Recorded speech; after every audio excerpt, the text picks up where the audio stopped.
আরজি কর নাড়িয়ে দিয়েছে। হসপিটালের মধ্যে ডাক্তার বোন তাকে ধর্ষণ করে খুন করা হয়েছে। শরীরে ব্যথা বেদনা যন্ত্রণা হলে চোখ থেকে জল পড়ে, আর আমাদের বোন অভয়া এভাবে অত্যাচার করেছে, চোখ থেকে রক্ত বেরিয়েছে। এত শর্ট মেমোরি বাঙালিদের, ভুলে গেলেন আরজি কর। ওর বাবা মা বলেনি বিজেপিকে আনতে হবে, বিনীত গোয়েল সন্দীপ ঘোষকে পচিয়ে জেলে রাখবো, কথা দিয়ে গেল।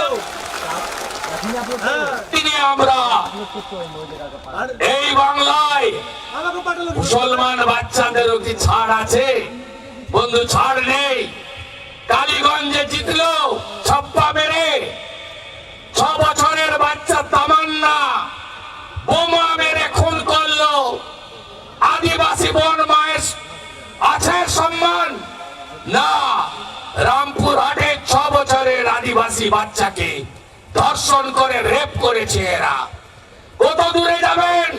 নমশূদ্র পরিবার হাঁসখালি নদিয়া, নমশূদ্র পরিবার ক্লাস 9-এর ছাত্রী, তৃণমূলের উপপ্রধানের বেটা রেপ করে গায়ে মদ ঢেলে দিয়েছিল, চিকিৎসা দিতে দেয়নি। সারা রাত্রি যন্ত্রণায় আমার ওই নমশূদ্র ওই তফসিলি মেয়েটা যন্ত্রণায় কাতরাতে কাতরাতে মারা গেল। ডেথ সার্টিফিকেট পেল না, শ্মশানে নিয়ে গিয়ে পুড়িয়ে দেওয়া হলো। অত দূরে যাবেন নদিয়া কেন? এখানেই চলুন।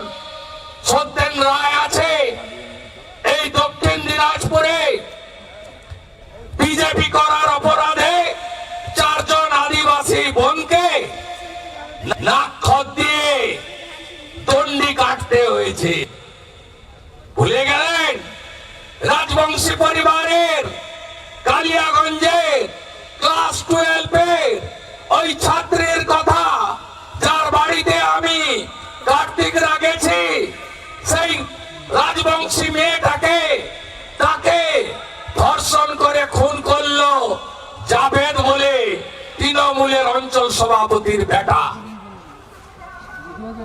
আর মমতা ব্যানার্জি বলল বিশেষ সিসি পাওয়া গেছে, লাভ অ্যাফেয়ার্স ছিল। এই তো বাংলার মুখ্যমন্ত্রীর ভাষা। মাটিগাড়ার সাদ্দাম থেকে শুরু করে কত উদাহরণ দেব। Durgapur IQ city medical college, second ইয়ারের উড়িষ্যার ছাত্রী গ্যাং রেপ। তার বাবা উড়িষ্যা থেকে এলো, মেয়েকে হাতে ধরে নিয়ে চলে গেল, বললো এই বাংলা কোন মেয়ের জন্য সুরক্ষিত নয়। আর মমতা ব্যানার্জি বলল এয়ারপোর্টে দাঁড়িয়ে মহিলারা রাত্রে বেরোবেন না। আমি বলিনি, মমতা ব্যানার্জি বলেছে। মা বোন দিদিরা, কথা দিলাম রেকর্ড করে রাখুন। বিরোধী দলনেতা বিজেপির অন্যতম একজন, কথা দিয়ে গেলাম সব ধর্ষকদের বিজেপি সরকার এলে সকালে নেব, বিকালে খরচ করে দেব। ভারতীয় জনতা পার্টির অঙ্গীকার। এবিপি আনন্দ, এগিয়ে থাকে, এগিয়ে রাখে।